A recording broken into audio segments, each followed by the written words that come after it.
Die stof het behoorlik gestaan toe reeldansers van so wyd as Louriesfontein en Laingsburg Saterdag 3 Desember op die Parel toegesak het. Sowat 4000 toeskouers het die jaarlikse eindstryd van die ATKV reeldans kompetisie bygewoon by die amfitheater in die skadu van die Taalmonument.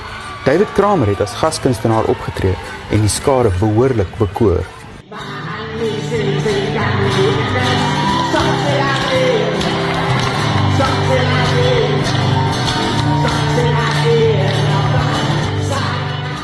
Maar alle oë was op die verdedigende senior kampioene, Witzenberg, wat op 'n driekuns gestaan het.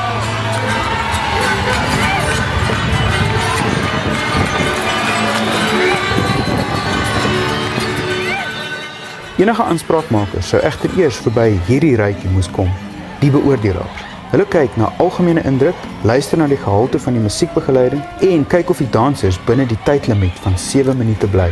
Witzenberg het goeie teenkanting gekry, veral van kranige jong reeltrappers soos Selwyn Boysen hier in beeld. Boysen is deel van Ratelgat se reelspan van die Vredendal omgewing en is as beste individuele danser bekroon. Maar uiteindelik was Witzenberg se reelmasjien onstuitbaar. Hulle is vir die 3de maal agtereenvolgend as senior kampioene aangewys, met die Bekkies van Bekkiesfontein wat die junior kroon by hierdie span, die Stofstappers, gevat het.